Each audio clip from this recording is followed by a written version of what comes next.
Today is Tuesday, February the 10th, 2026. We now call this meeting to order. We will start with a pledge of allegiance, followed by the invocation by Mr. Wood.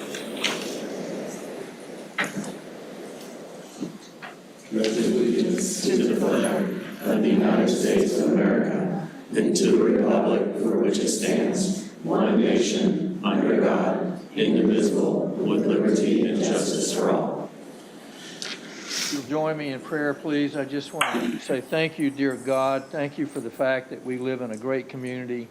Thank you, dear God, that we are all friends, and we try to keep that in perspective as we do the town's business. And we just ask that you continue to give us the ability to make wise decisions and the knowledge to do the things we need to do for now and into the future. And again, I've been following this peace march that's been going through the United States, and it just tells us all that we just need harmony and peace in our hearts and love for each other. In Jesus' name we pray. Amen. Amen.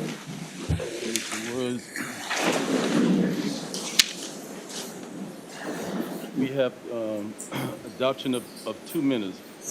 Firstly, the regular minutes. Is there a motion to accept the regular minutes? So moved. Second. All in favor? Aye. Ayes have it. Quarterly workshop minutes as well. Is there a motion? So moved. Second. All in favor? Aye. Ayes have it.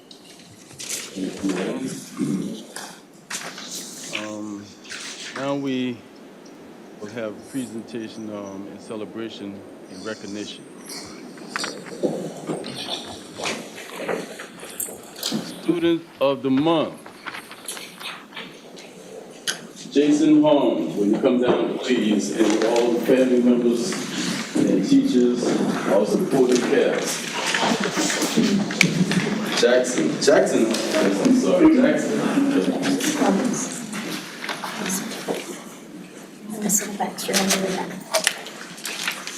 Jackson, you're a tall fellow. Everybody come around. Who's going to speak on behalf of Jackson? Jackson. I will, the school counselor. Okay. And along we have the famous Miss Crowley, the principal, with us today. Well, it's better than infamous, I guess.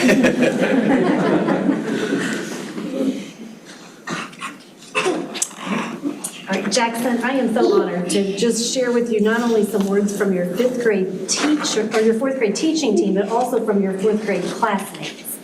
And here's what they said. The fourth grade team would like to nominate Jackson Harms for the Compassion Student of the Month. Here's what his classmates said about him. Jackson is always the first to offer to help someone. When someone is feeling sad or depressed, he instantly comforts them. He's never mean to anyone and always says sorry if he bothers or bumps into someone. He helps me when I'm alone and when my art is bad and I need help. He doesn't even care. He loves everyone and helps me all the time. He's such a good friend. I think I found the best friend ever. Your teachers shared, in class Jackson is always polite and leaps at any opportunity to help a classmate, teacher, or other person. He's always ready with a joke or a compliment if someone's having a tough time. He will always stop whatever he's doing if he notices someone in need. Because of this, we would like to nominate Jackson for the December Student of the Month. Wow, Jackson deserves a round of applause.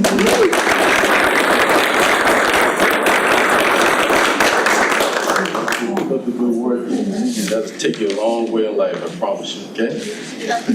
We'll need more of Jackson today. These are who? My sisters. Who else you have with you? My dad and my mom. Okay. All right, Jackson, we have something for you too. You have these special pins and badges that you can't get nowhere else but here in the town of Bluffton. So these only go to special people. How about that? Very good. Ms. Crowley? Great student from a great family, very supportive. We love him. This is his teacher, by the way. This is Mr. Bean. Came along too. Very good, Jackson. And this is yours. Okay. I don't know what's in this blue bag, but it's yours too. Thank you for being a great guy, okay? Can I get a quick picture?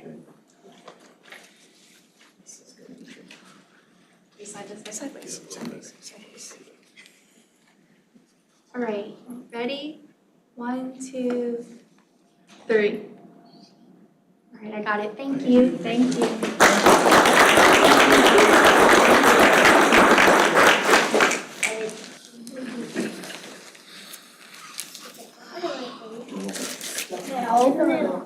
Will the girls cross basketball team join us?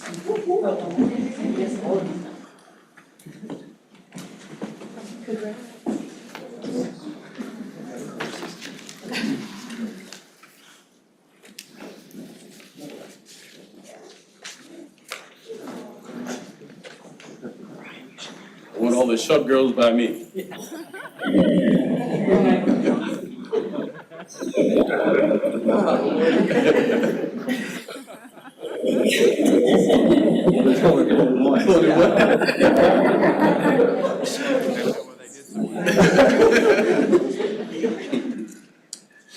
We have Ryan Mayers. Where is Ryan?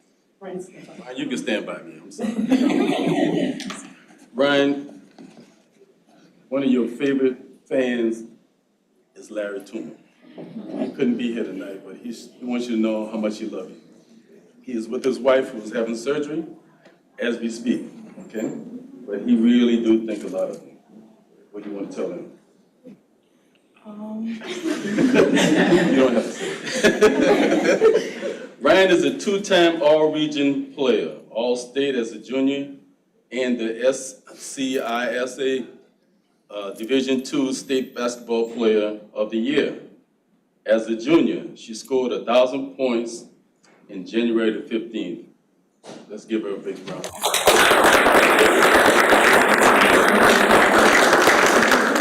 But Ryan couldn't do it by herself, right? So we want you all to introduce yourselves so they'll know who helped Ryan to achieve this goal.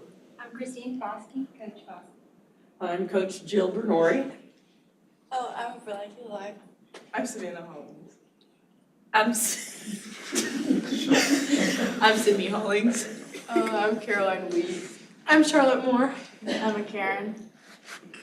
I didn't hear you. Oh, I'm a Karen. Okay. I'm Charlotte Mayers. I gave her all her athletic abilities. And she does. And I'm Joe Almeida. I'm their head of school. Very proud head of school. All right. Well, Ryan, I'm sure you're going to be great. I think I'll look for you on television next year.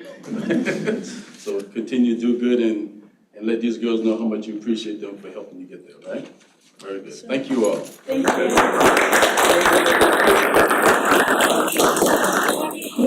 Want to scoot together more? Come on, you're a team. Never this shy, always. Never this shy. All right, you ready? Okay, 1, 2, 3. I got it. Thank you. Thank you. You're welcome.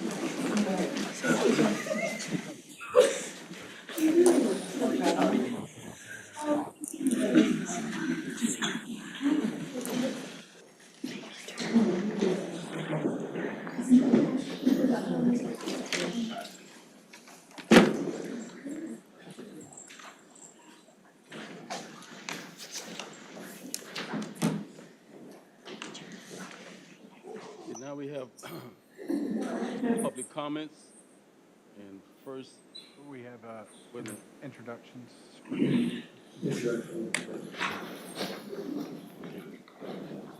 Introductions for the new employees and recognition of promotions. And we'll start with Kevin. Good evening, Mayor Pro Tem. I'm going to start us out here. So starting out for customer service, we have Hannah Backles. She started with us last month. She came from Jones Brothers Tree Surgeon. She has a degree in public health from University of South Carolina, Beaufort. So we're excited to have her here. Promotion-wise, we have We have Carrie Ponce. She was our growth management coordinator and is now the growth management operations supervisor. She's been with the town for about 5 years now, so we're excited for her promotion. And then we have Caroline Luke. She started with us in October of last year as a planner. She has her master's in public service administration in public management from Texas A&M University. So we're excited to have 2 new employees and a promotion. We have one other. We have a building safety building inspector who just started past Thursday, but he wasn't able to make it today. So and that's Craig Bowers. So thank you very much. Thank you. Thank you all.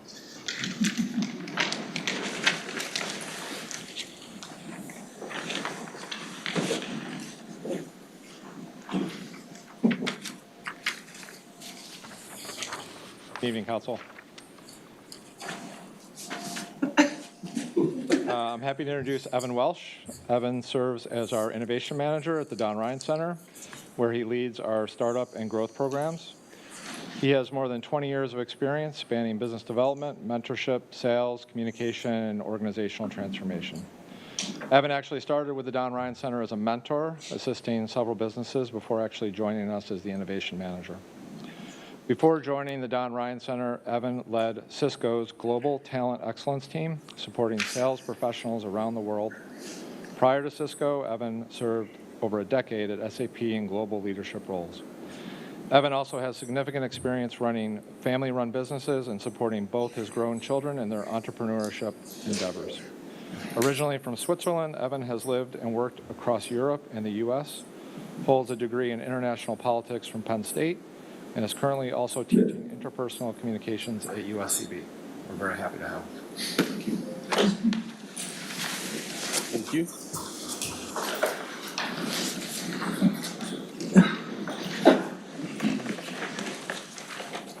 Good evening, Council. I have 2 awesome employees to introduce. First, I have David Maris-Marin. David was hired as a trade specialist. He's originally from Costa Rica, but has grown up here since he's 2 years old. Has gone through Beaufort County schools. He received a full scholarship to attend arc lab welding and is certified in 5 types of welding. He also brings extensive knowledge, having worked for Tico Manufacturing as well as Patterson Construction and Mitchell Brothers Construction. And then next to David, we have Colleen Hall. She was hired as our public services coordinator, originally from Boston, but has lived all over the United States. She had graduated from the United States Coast Guard Academy with a Bachelor's of Science in Government Affairs. She then served as a lieutenant in the Coast Guard for 6 years. Colleen and her husband have 3 children that all attend Bluffton schools now. Colleen truly hit the Bluffton trifecta. She lives, works, and plays in town of Bluffton. Thank you. Thank you. Thank you.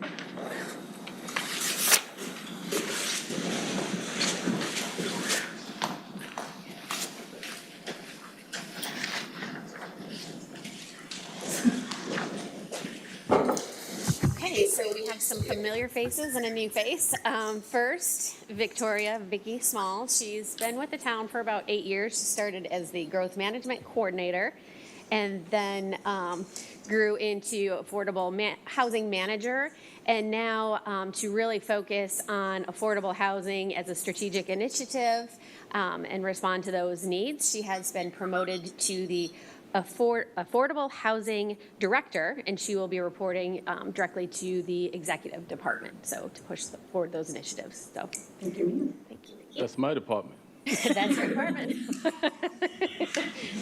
And then we have a new face here. This is, let me make sure I get your last name right, Hannah Quast.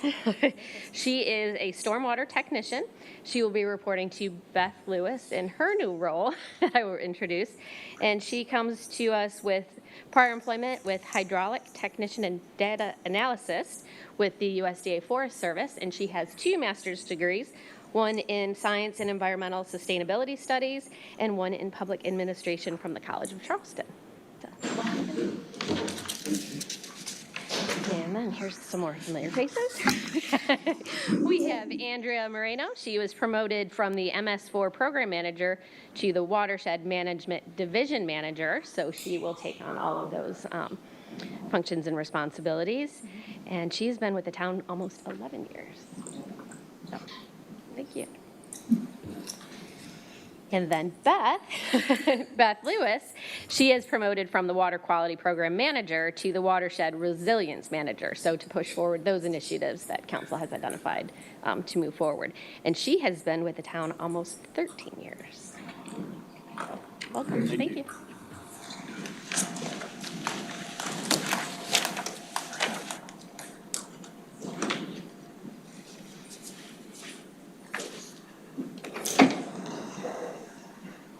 Okay, for the Finance Department, I'm happy to welcome Jeremy Bullock. He is our new Grants Administrator for the town of Bluffton, and he has just strolled right into that position. We're very happy to have him here. He comes from Union Mission in Savannah, Georgia, and also has a Bachelor's of Art in History. And then Amanda was recently promoted, well, actually, over the summer was promoted to Treasury Generalist and has done a really great job in the Business License Division. So thank you both.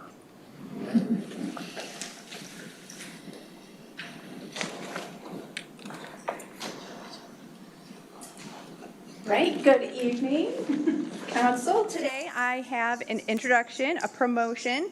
Alexis Kennard was recently promoted from HR Generalist to Senior HR Generalist.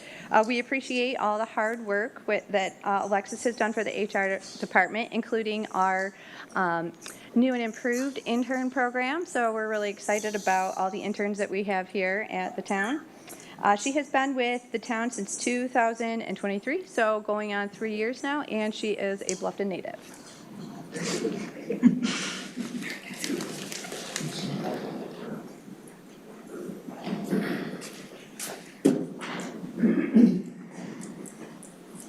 Good evening, Council. I would like to introduce our newest additions to the Events and Venues Department. We have Jennifer Freeman. Jennifer Freeman is the part-time Events and Venues Coordinator. She was previously the lead logistics manager at Outside Hilton Head. Jennifer reports to Eileen McCullum. She has an associate's degree in business from the Technical College of the Lowcountry, and she's done a great job for us. We're very happy to have you. Thank you. And next, I'd like to welcome Jessica S. She's returning to the town of Bluffton again. I just got S because I knew I would butcher her name, and I know a lot of people you already recognize her, and we're very happy to have her back for the second time. She was with the Don Ryan Center previously, and then was most recently came from May River Recruiting. So she is the Welcome Center Assistant Coordinator. She's one of them. She reports to Leanne Lineck. She has a business merchandising degree from East Carolina University. And what, today was your second day? Third day. So we're very happy to have Jessica back.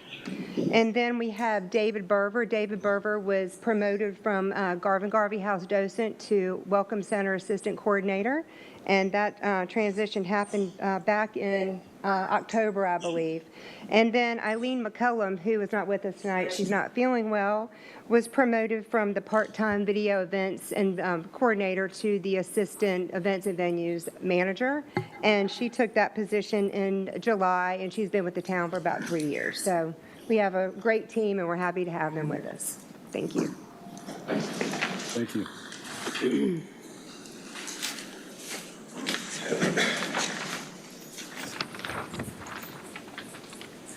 Wait for my team to get here. Good evening, Council. Sure anybody else on patrol?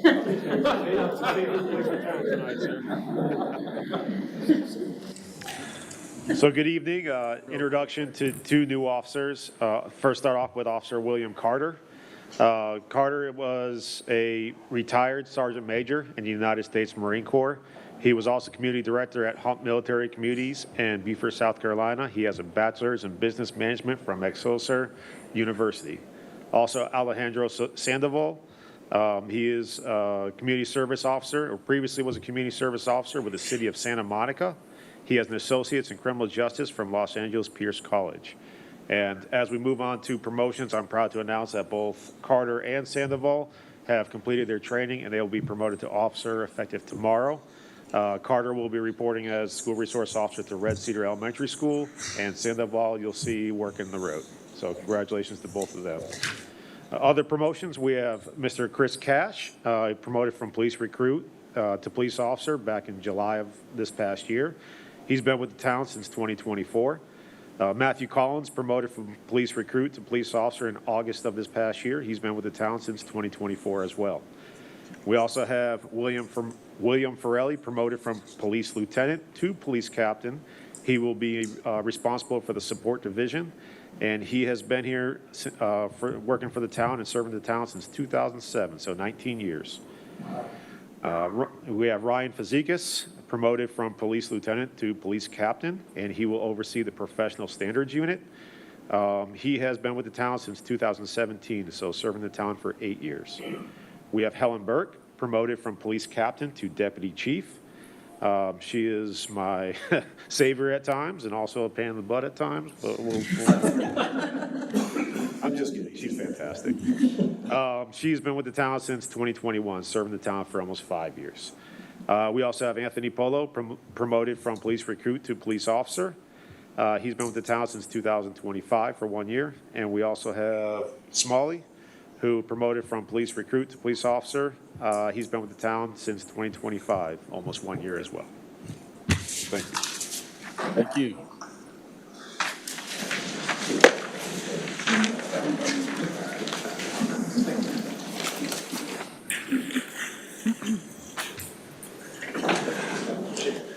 Okay, now we'll have public comment. Would you listen to the recording, please?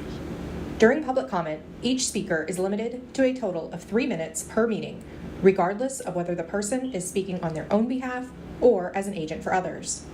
Meeting attendees may not donate, transfer, yield, or give all or any portion of their speaking time to another person. All public comments are to be conducted from the podium and directed to the town council as a whole and not to any member thereof. All speakers shall be mindful and respectful of those participating in or present at the meeting.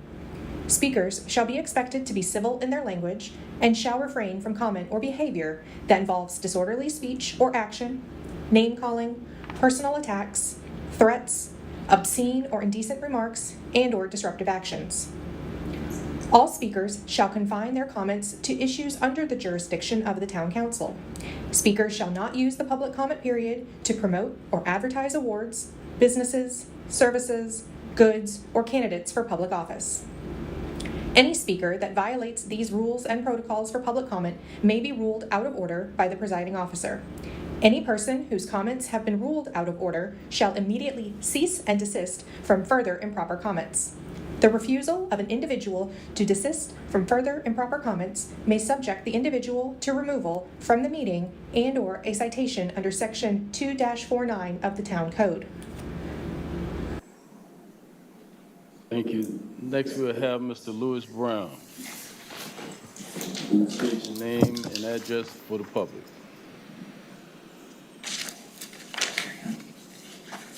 My name is Lewis Brown. Reside at 37 Posies Court in Bluffton, South Carolina. I emailed the council pictures, and I do have some copies here if councils do need those. My concern is the fact that next to my property, I actually have two. Only one I mentioned in the email, but the main one that I mentioned in the email was about the drainage that they have from where they're putting the apartments on Simmonsville Road.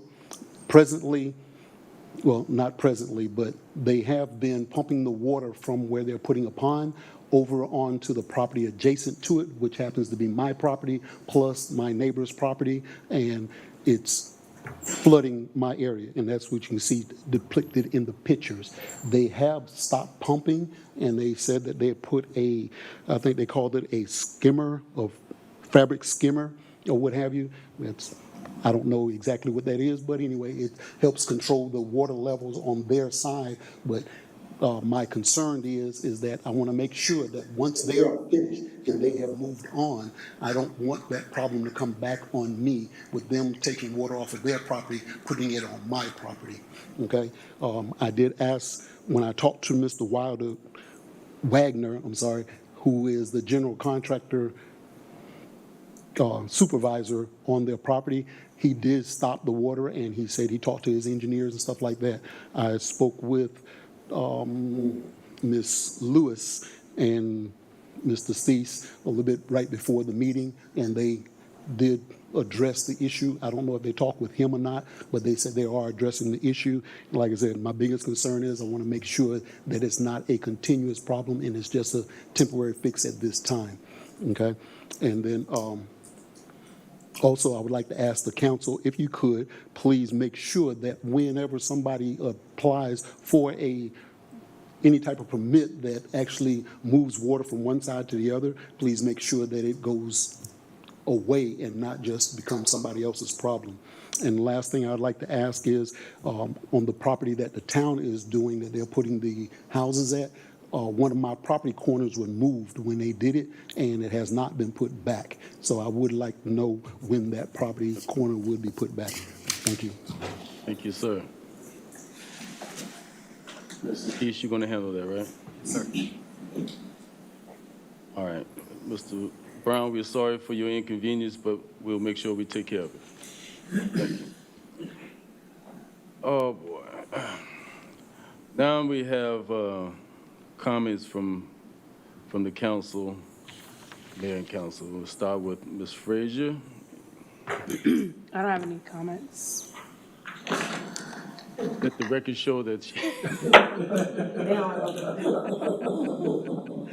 Dan? Let the record again show. I have no comment. Wow. I'm not going to change it. Make sure we put that on record. No comments from anyone. All right. Workshop agenda items. Discussion and direction of proposed amendment to Chapter 23 Unified Development Ordinance Article 3 application process regarding criteria for demolition of non-contributing resource to the Old Town Bluffton Historic District. Kevin Icard. Thank you, Mayor Pro Tem. Yes, so we have two items this evening. I'm going to go over the first item that we just discussed, and then the second item, I'm actually going to bring Glenn up and have him go through that presentation. So the first item I'd like to discuss with you this evening is to get some feedback from you as proposed amendments to the Unified Development Ordinance as it relates to non-contributing resources and the ability for demolition of such structures. So the issue that we're being faced with is the fact that it's a very lengthy process right now for someone to go through in order to demolish a non-contributing resource. So remember, we've got the, I believe, 84 structures that are classified as contributing resources. So those are the ones that we definitely pay special attention to. But there are other structures in the historic district that are not contributing resources. And the issue that we're starting to see, and I'm going to skip around here just a little bit, is that the process time for some of these applications, and while they're all being approved, is taking a very long time. And if it's something that we're always talking about trying to find ways of efficiency. If these structures, if you are outside of the historic district, you're submitting a building permit and checking the box for demolition, and it goes through the process, and then it gets approved, and you're allowed to remove that structure. So we're trying to see if you, as town council, would like to change the structure that we have right now in order to remove the requirement for receiving a certificate of appropriateness for demolition through the HPC, or Historic Preservation Commission, and then move that actually to an administrative process where ultimately the UDO administrator is responsible for staff. So we would require a site feature, which is administratively done. It gives us an opportunity to look at the application request. If someone has a property that may or may not in the future be on the list, or if we had some information that we wanted to collect on that property, we could do that at that time. But then we would be able to move forward with the approval of that demolition. So it's a checks and balances to make sure that we're receiving this information. And then they could move forward with receiving their demolition permit. So, and again, when you have a non-contributing resource, if you were to submit for that, what we refer to the COFA demolition, these are the things that we're actually looking for: the construction date, history of ownership, development, uses, the reason for their demolition request, and then just the compliance with our applicable applications manual. So this is an item that could easily be collected and reviewed on a staff level. So we felt that, and from an efficiency standpoint, we could remove this from the lengthy process that we're seeing some of these go through. As you can see, we've had some of them over 100 days to go through this process, and we felt that it's not appropriate. So with that, should the UDO be amended to allow for the demolition of non-contributing resources, and that it would fall under that site feature permit instead of a certificate of appropriateness? And if so, what we would do is we would work on creating the necessary edits and bring them back to you through the amendment process. And just so you know kind of what that would look like, tonight we're here for the workshop. We would present this information for a discussion only with Historic Preservation Commission because they have no regulatory authority for that, but still we want to bring it in front of them. We go from a Planning Commission recommendation back to you for a first and second reading. I'm happy to answer any questions you may have, or if there's any additional dialogue you would like to have. Are there any questions, concerns? Yes, I have two questions, actually three questions. So with what's being proposed here in terms of the UDO amendment, Kevin, I'd like to know, have we as a town initiated any conversations with owners of these non-contributing structures in terms of getting an assessment from them why they want to come off of the designation? No, ma'am, there's no designation. So this is referring to properties that are non-contributing resources. So this doesn't have anything to do with getting any feedback from any one particular person. No one's asking for this information. This is more of just a process, and it's just making it a more efficient process for the removal, for the demolition. So the ones that are listed up here are ones that we've stated pretty much are. These are all existing. These are existing properties that have already been demolished in one form or another. And we put this slide up here just to show you how long it took for each one of them to go through it and for it to be approved.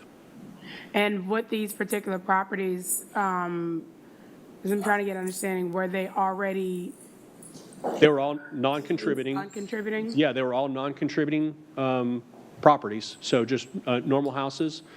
So they were not part of while they are in the historic district, they are not a contributing resource.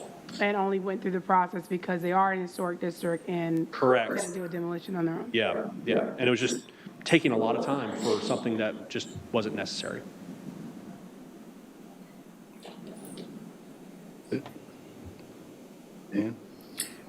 I like the concept, the process to be finalized the way it's presented. It takes a burden off of people that have to go through something that's not necessarily that they need to go through.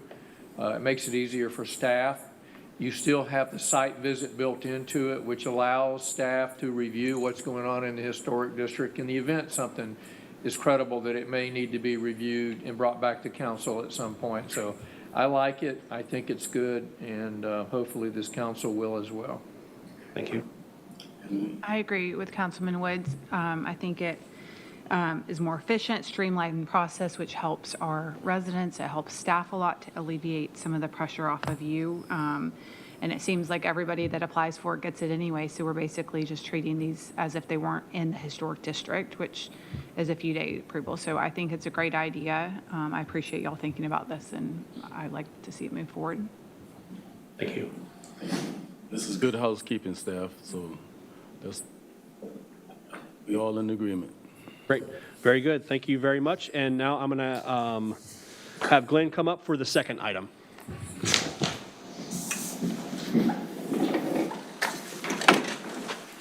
Good evening, Council. So the second question we have in front of you is a discussion on the proposed amendment, again, to the Chapter 23 of the UDO regarding additional evaluation criteria for contributing resources to the Old Town Bluffton Historic District. The issue is, are these current criteria sufficient in determining the status of a, quote, contributing resource, or should we adopt a weighted point system to add, retain, or removed from the list of contributing resources. Just by background, it's always helpful to know what a contributing resource is. These are any buildings, structures, sites, objects, features, or open spaces as designated by you, Town Council, that adds to historic associations, architectural qualities, or archaeological values that relate to the documented significance of the Old Town Bluffton Historic District. Contributing resources are shown on the contributing resources map. We use that map as the list of contributing resources that you as Town Council approves and amends from time to time. Again, this is a famous list or the map of all 86 contributing resources, 84 of which are structures, 2 are the coves. As it stands currently in the UDO under section 3.25, we use these criteria for designating new contributing resources. These mirror similar criteria that are used by the National Park Service when something is placed on the National Register of Historic Places. But these are what we use right now to designate new contributing resources. You last saw this list or this criteria back in 2022 when we designated 2 new contributing resources at that time. So staff has the first question. Should we use a tier approach when we're dealing with contributing resources? Should we use color codes, for example, on the map to indicate a contributing resource is either individually listed in the National Register of Historic Places, eligible for listing in the National Register of Historic Places, contributing to the Bluffton Historic District, which is the National Register District, a recipient of a Town of Bluffton Historic Preservation Grant, of which there are about a dozen of those. Whether or not that resource survived the burning of Bluffton in June of 1863, a listing for criteria for age, whether or not it's 50 years of age or older. Does it currently meet the designation criteria that we just looked at under section 3.25A? Does it possess historic integrity? Is there a historic background that we should be concerned about? And do we have owner consent? If we use a color code on the map, it might look something like this. The current map would be augmented to have colors keyed to what those various criteria or categories are as you determine what those categories are. So in this example, I used green as the National Register of Historic Places, an individual listing. We have 2 of those here in the Town of Bluffton. One is Campbell Chapel AME, listed in 2019. In the Bluffton Historic District, which is again the National Register District, we classify those as the orange ones. In this case, I'm highlighting Hayward House and the associated 2 outbuildings on that property at 70 Boundary Street. And then everything else would fall under the local Old Town Bluffton Historic District or the local designations. There's everything that you see in red. We can change this map to reflect different categories based on what direction you give us. But just for illustration purposes, I picked 3, tier 1, 2, 3, for example, the green, the orange, and the red. The second question is, instead of that color coding, should we use a point system and give a numeric value to various categories, such as a point assigned value for individually listed in the National Register of Historic Places, eligible for listing in the National Register, contributing to the Bluffton Historic District, that National Register District, contributing to the local district, non-contributing to the Historic District, the National District, surviving the burning of Bluffton, age, designation criteria, integrity, and historic background all would get a point assigned to it. So that's another way to evaluate or qualify the values of these historic contributing resources. I know that's very complicated, so I'm happy to take any questions that you might have. Complicated it is. Yes. But I know that we want to figure it out first. You're starting with me on the complicated one? Starting with you with the complicated one. This is complicated, and I would love for it to be black and white, but it's very, very gray. At first, I did think that the ranking or the point system was a good idea, but now it seems rather complicated, and I don't think that in my opinion, it is the way to go. I think it still seems like on so many of them, we're going to have to take them on a case-by-case basis. So I have no problem keeping it the way that it is, but whenever one of these contributing structures does come in front of us for consideration, whatever that is, I think having staff do a very thorough, in-depth analysis based on your 11 questions that you had up on the screen would be very helpful for us.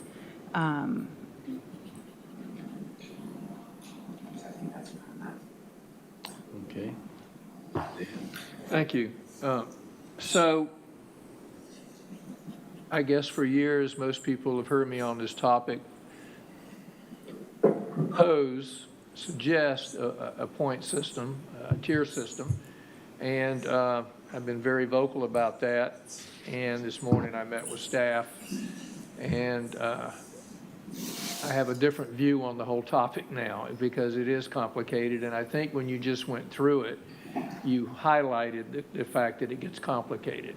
The other part of it is, I've always looked at history fortunately for me, in a narrow view.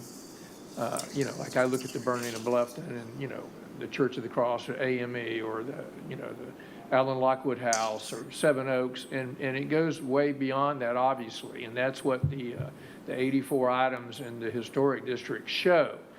Another example would be, let's just take Seven Oaks versus the Sarah Riley Hooks house.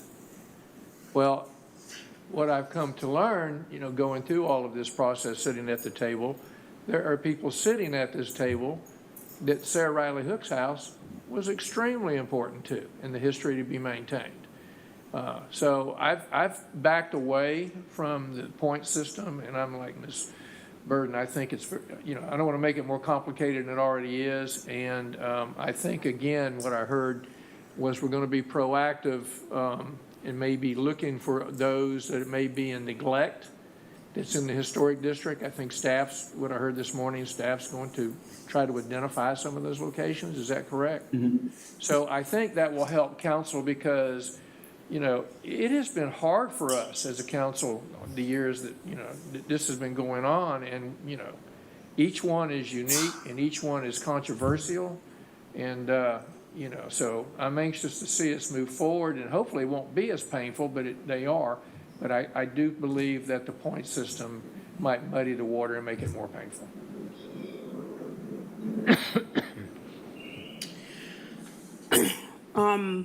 I like the tiered system, the first one, Glenn, that was proposed on the screen. I understand that it is a complicated process. There are certain criterias in there, I think, that make it easy as we're looking at the designation. So for instance, many people were automatically placed on that if the structure was 50 years or older. And so it has no historical value outside of it was dated at that time for construction purposes.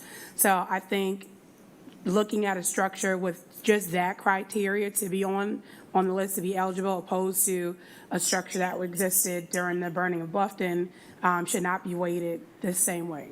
Or a structure that's gone through the process like Campbell Chapel and has a National Historic Registry designation, which requires its own labor of, or its own process of exclaiming its historical value. Should not be weighted again with one that was just placed on there for just the date of the structure's construction. I think if we look at it at a tiered approach and identified, structures just in that manner, I think it might make it easier to get down to the ones that have historical value for some of the higher items that you have on that tiered list. When speaking with a lot of owners who have inherited these structures, many's first question is, I never even asked to be on there. I don't even know what the designation itself means other than I know I can't rehab or do anything to my structure. So I think if we look at it from that angle and make it a little less complicated to where people can understand how that tiered system would work, I think it would be an easier approach than to just back off and let it be case by case, because many folks still won't address those issues unless it's either a problem we present to them, or they come and, have an issue where they go in front of the board. Other than that, I think it's just going to be us kicking the can down the road with this process, only because, I'm one of the ones who are like in this situation. I know what it's like inheriting a contributing structure, and it's a very cumbersome process, very expensive, very laborious, and it is intimidating to a lot of people. And so I would like to see us have a way to make that process a little less complicated and help those who do not have a designation that would make it a historical structure, and to make that process easier to be able to either come off of that list, and help us identify ones that are more so just a blight, that do not need to be repaired, and folks that should not have to go through that litany of doing all that work just to get to a point to say, you're right, it doesn't need to be here.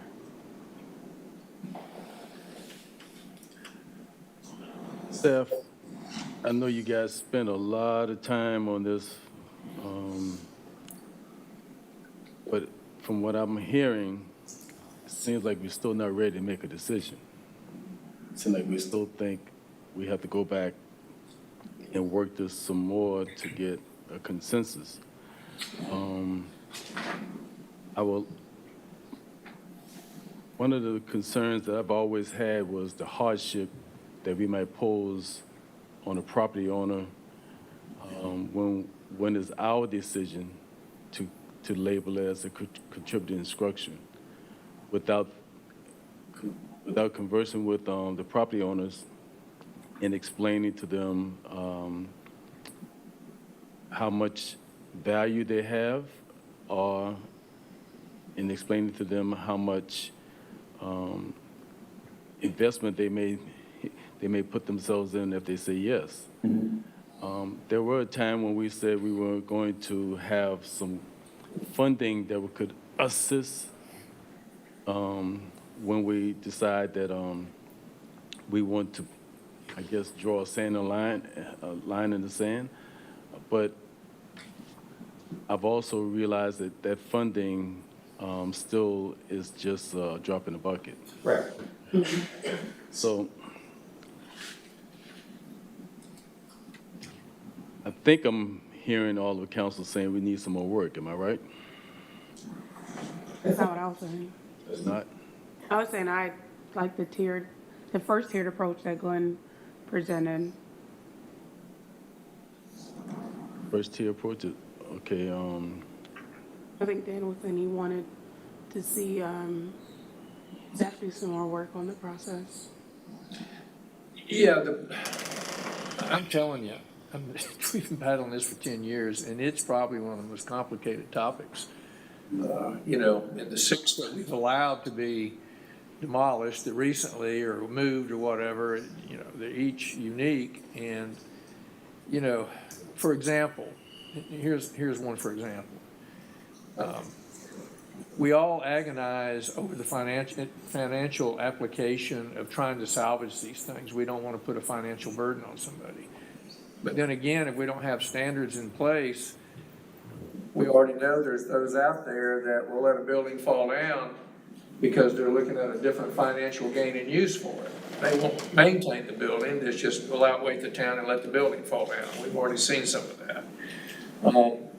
So I don't know. And then going back to Bridget argued the case for tier system strongly. So I'm a little bit confused though, is a tier system, the verbiage tier, equal to ranking everything? Is that is it the same exact thing or not? I don't think that's what I got. So can you go back to that screen, please? More acknowledging. It's more of an acknowledgement, not, this one's more important than that one. It's, Glenn, will you go back to the 11 criteria?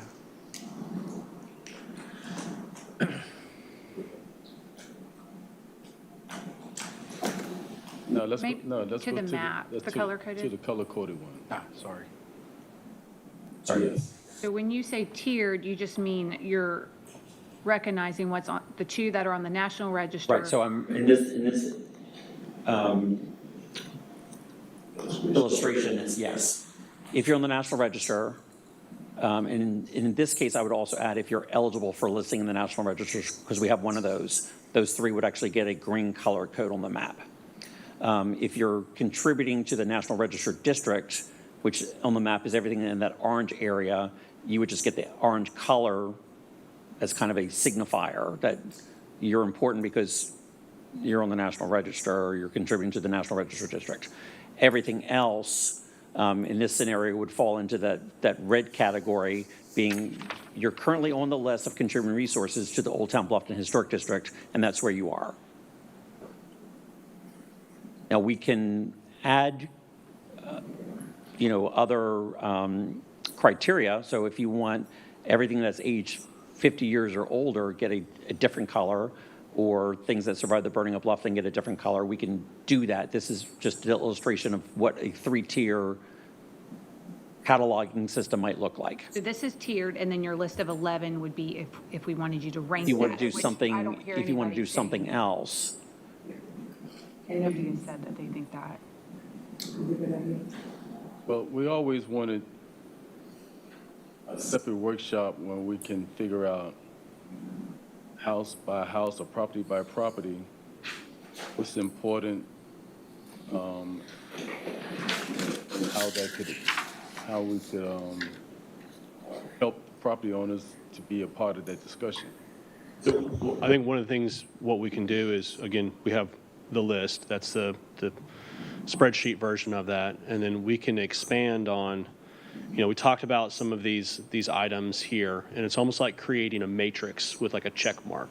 I think that way someone could then go through the list and look like, while it's, National Register, it's part check, burning of Bluffton, check, meets these criteria, check, and then, we can have that system set up. That's something that can easily be created, and it's more for just information.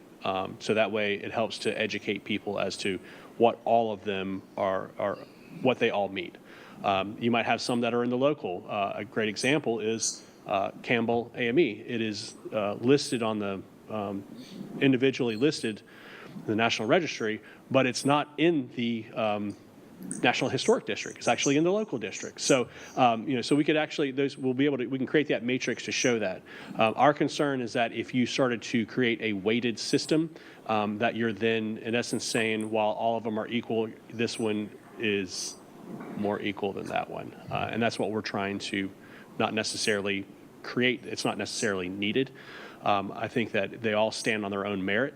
And then if someone wanted to initiate either going onto the list or coming off of the list, as staff, we'd be able to provide you an in-depth report on each one of them, both the criteria that are in the UDO, but then this additional information here to be able to help you as you make that decision. Can we say definitively that everyone that we have on our list now is aware of their status? the property owners. Right. So if I cannot make that representation.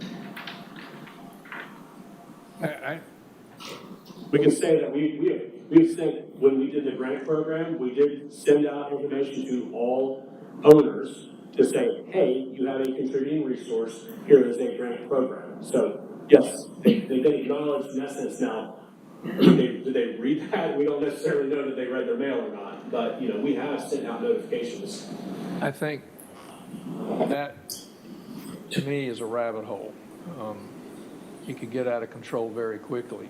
And again, they're going to get heard by council if they come forward and have a problem with it. They're going to get hurt. And we've always weighed individually on each of these topics. Again, we have people that, it's like, say I'm being way out there. I was going to use the AME Church, but just say Seven Oaks, for example, or even what was going on with Alan Lockwood House. There was hope at one time that Alan Lockwood House would probably fall down and be turned into a parking lot. And, you know, I know you have property rights, but that is one I would stake a flag in the sand personally on history. Just as I look at the AME Church, I would never want to see anything happen to make the AME Church go away. So it gets really complicated. I think we still have to take those topics one at a time per individual. We're not adding anything. I mean, now where it really gets something is some of these houses, or maybe approaching the 50-year mark, but that doesn't mean we have to put it on there. Right, so next month you will see the updated 2025 Historic Resource Survey. That's a new set of data that our consultants looked at, and they looked at everything that was built prior to 1986. So not quite 50 years, but so we will have new data to identify some of those potential new contributing resources at some point down the road. Dan just tripped me up. So this 50-year mark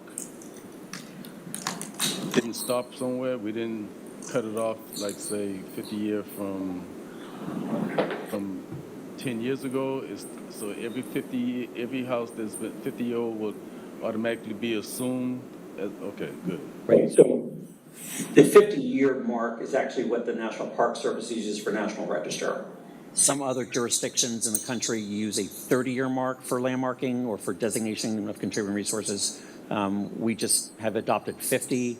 In this case with the consultants, we adopted the 1986 date just to see what has already achieved 50 years old, but what might achieve 50 years old before the next time we do a resource survey. Because typically speaking, we do resource surveys generally once every 10 years. So we wanted to see if we could capture something that's not quite 50 yet, but might be coming up 50 before we do another survey. And just to be clear, just because it hits the 50-year mark does not automatically mean that it's a contributing resource. So I want to make sure. I want to make sure that was clear, because I couldn't tell in your head if you're thinking like if it hits 50 years old, it's automatically contributing. Right. That's not the case. It's still got to meet other criteria, but the first one is it's got to be 50 years old. And ultimately be approved by council. Yes. Yes. Would you please show the map again? I want to really shake Mr. Hamilton up. If you go down toward the bottom where 35B on Thomas Hayward is. Oh, number 82. And blow that up on the map. Give me 1 second. The actual print, yeah, over here where it's written. No, go back, Kevin. Right there right there. Where's that at? It's It's at the bottom. 82. Which number? 82. Really, the reason that's on there, that's where I used to live, and they're gonna put a bronze plaque out in front of it because I was historic. So that's the house I used to live in, and that's one that we have to remember. That was the Scribner's error. That's the one where we realized that was constructed in 2002. So Dan, you built that house? No, Hank Johnson did. So that will be amended the next time we do a map amendment. Yeah, I'm glad to see that we're going through this process. I think it's definitely going to be good sooner than later to really get this streamlined, because my fear ultimately is, as we're seeing many owners who have inherited these structures, like the Cordery House, who really don't know the process or understand what it means to have a contributing structure and try to outfit it themselves, and then, hit a roadblock because they are taking away what's considered historical, but then don't have the means to go back and redress any of it. So it's like we've codified complications ourselves here with the process, but many owners are completely ignorant to the process itself. They have no idea what comes with this designation. I think we have to do a better job in trying to say we want to promote preservation, but also making sure that those who have these structures are either able to do it or can be handheld through this process. And we can push out a lot of information, but the onus is then on the owner to actually also come to us and initiate conversations. So if you know of individuals that have questions or concerns, please send them to us. We are happy to sit down for however long it takes for them to understand processes, what does it mean, what can they do. So we're absolutely happy to do that. Emily, have another question. With you being the expert at this, what do y'all think? What's your opinion on tiered versus ranking versus? My professional opinion, if it's on the list, it's on the list. If it's one of the 86? So while they might have been put on the list for a different reason or meeting a different criteria, so for example, Seven Oaks, Mr. Wood's favorite example, is in the National Register District. It contributes to the National Register District, has the same weight in the eyes of the Secretary of Interior at National Park Service as the Jenny Kitty Municipal Building, which is eligible for listing as an individual in the National Register, is a National Register listed. So they're both on the list. At the national level, they're both viewed in the exact same way. So professional opinion is, if it's on our list, it got on the list for a reason. They're all 84 equal. But Glenn, I respect what you said, but we have found out that there's some people that was put on the list and shouldn't have been on the list. Right. So I mean, I understand from your view, you have to work. So that could be a different exercise, to go back to what Kevin had just mentioned. Doing a matrix, we can do a matrix using these 11 categories, and we can go through and we can track those and see how each of the 84 track on those 11 categories. Which one of them did they apply to be on there? I think that would be a good exercise. So you still want to add anything? No, that was what I was going to suggest, the matrix using the 11, and if there's any other factors, put them in there too. And just, so if you look at number 1, you can see if they made 8 of the 11, or Right. I think that would be a great resource for both for staff and for council. Kevin, what you think? I mean, I absolutely agree with Glenn. I think that from the educational standpoint, it'll help to see it all on one sheet, so to speak, so that way we have an idea for moving forward. And then also you can use that for projects that may be eligible in the future. And I think that, from an educational standpoint, we can get all this information to you. And then the big thing is also owner consent. And it's making sure in the future. Personally, I was not here in 1994 to 1996, so I can't tell you how they went through that process. I mean, we can go back and try to find records, but I mean, as Glenn said, it's on the list. So, it's on the list. Something that we can't change. Now, when we did add the new contributing resources in 2022, there was 2 of them, we had owner consent for both of those before we went through the process. We were also one of the owners. Well, yeah. You were one of the owners. Yeah. Council, where do we go from here? I believe what I heard in Mr. Finger was saying it, as did Kevin. I think they review this list, put the criteria together, put it in the box, see what matches it and turns out, and then bring it back to council and say, here's where we put it at. Absolutely.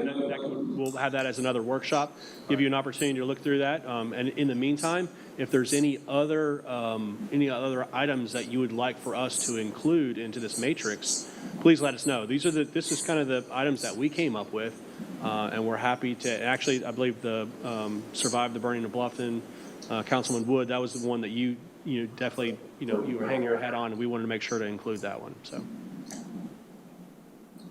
Yeah, one I don't see on here, I may be overlooking it, Kevin. We touched on this morning. You could have maybe it's on here, you could have a structure where somebody of great notoriety as a citizen of somebody from the town of Bluffton, a prominent individual of the past maybe, or something along those lines, lived in a house that actually brought value to the site. I don't know if that's the criteria we need to have on there or not. So it's just say number 8 here on this list says meet designation criteria. Yes. And that references back to this whole section right here. Okay. So we do, it is included in there. And then that would be 2. Thank you. Yes, sir. Bridget, any finals? When this does come back for workshop, No, not from what I've already stated. when this does come back again in front of us, maybe you could include what some of the surrounding historic districts do, possibly. I think that information could be helpful.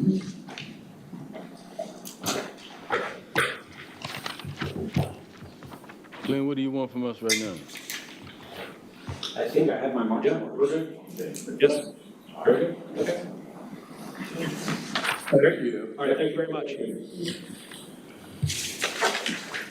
Terry, do we have to call this a public hearing? Final reading? Yes. For the, No, these are first readings. No, these are first readings. You're right.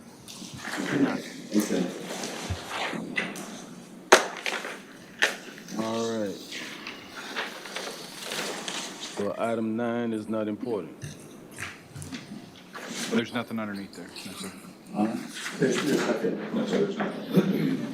Okay, formal agenda items. Next, that's Natalie. It is. Okay. Yes, good evening. I am happy to present the second budget amendment for fiscal year 26. And so just overall, there will be a budget adjustment in the general fund for $50,000, which the town received a grant from the Beaufort Jasper Housing Trust for the Neighborhood Assistance Program, and then use of prior year fund balance from general fund and debt service. So looking at the general fund, as noted, that grant is included in there, and then the prior year fund balance. The prior year fund balance will be used in the executive department for the affordable housing, which we were just recognizing Victoria with, and then the parks plan and study. And then on the expenditure side, we have the neighborhood assistance program for the usage of that grant. And then we're going to have an increase in legal services and then a transfer out to CIP for the Holly Hill Lane Connector. In CIP, we are recognizing an increase in the Cove building of $150,000, which will come from debt service, and then that new project for the Holly Hill Connector, which is the transfer in from general fund. And then debt service is just recognizing that use of prior year fund balance and transferring over to CIP. In total, this budget amendment is an increase of $536,300. And will bring the overall consolidated budget to just under $109,075,000. And I'm happy to answer any questions that you may have. Starting on my left. I don't have any questions. Good. Yes, sir. Bridget, No question. is there a motion? I'll make the motion to approve the first reading of this ordinance amending the town of Bluffton fiscal year 2026 budget, provide for the expenditures of certain funds and to allocate sources of revenue for the said funds. Is there a second? Second. All in favor? Aye. Aye. Ayes have it. Thank you.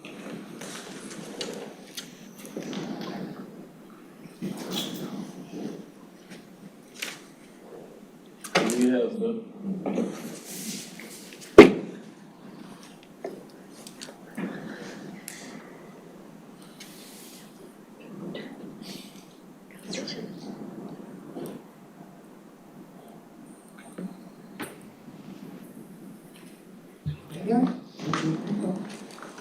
Good evening, Mayor and Council. I'm here tonight to present another construction contract for your review and approval.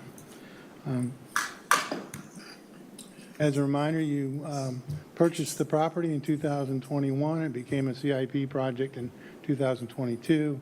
And first thing we did is began a structural assessment of the cottage itself, and we presented that in 2023.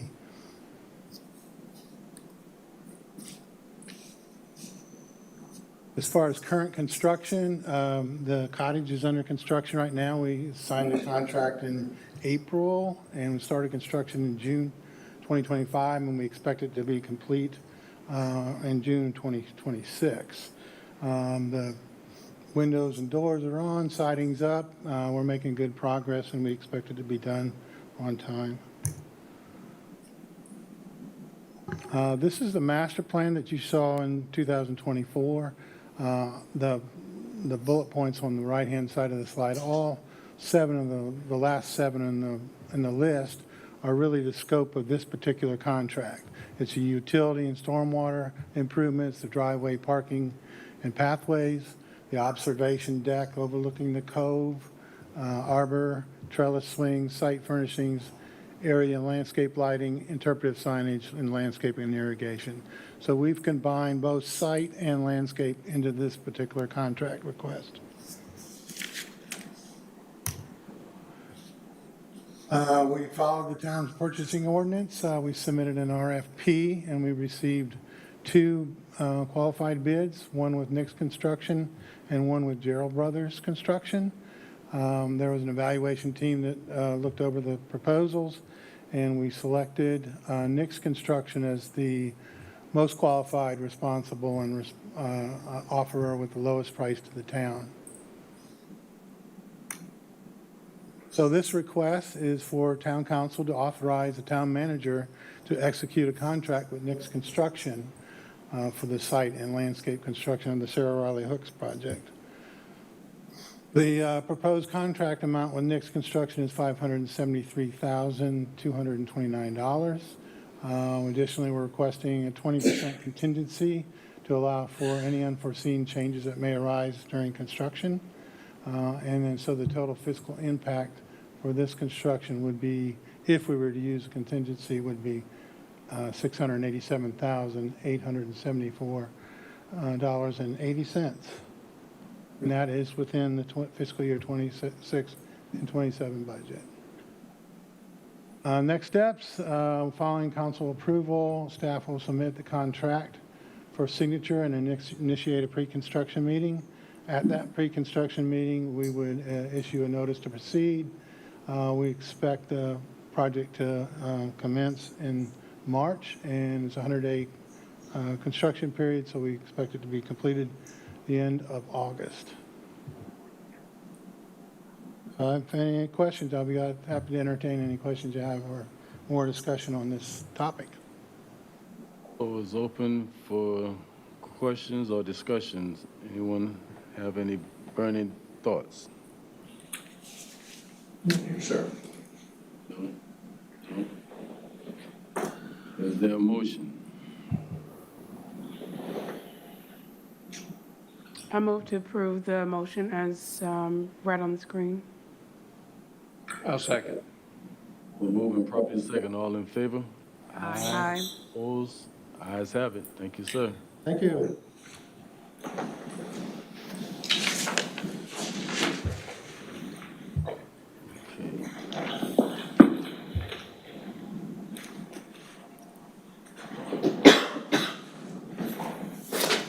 Okay, is there anything on the consent agenda that we want to remove? Can we get a motion to approve the consent agenda? So moved. Second. All in favor? Aye. Opposed? Ayes have it. Okay.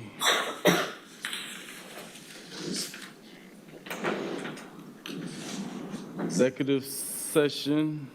Let's see what we're going in.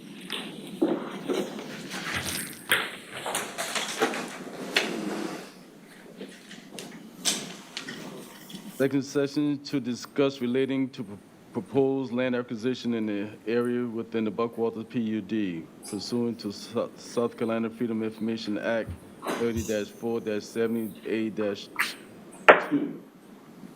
Their motion. So moved. Second. All in favor? Aye. Aye, we are in executive session.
Discussion, no vote was taken, no decision was made, but we do have action out of executive session.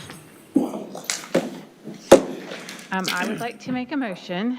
I make a motion to approve a resolution authorizing the town manager to negotiate and sign a purchase and sale agreement for acquisition of the 3 adjacent lots R610-022-000-01 3A-0000 and R610-022-000-0035-0000 and R610-022-000-0049-0000 and all development rights associated with those lots, commonly known as the Willow Run Tract, owned by Indian Hill Associates LLC in the amount of $11 million.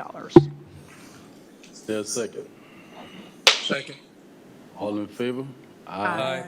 Opposed? Ayes have it. Is there a motion? I'll make a motion to adjourn, sir. Second. Good job. 6:37.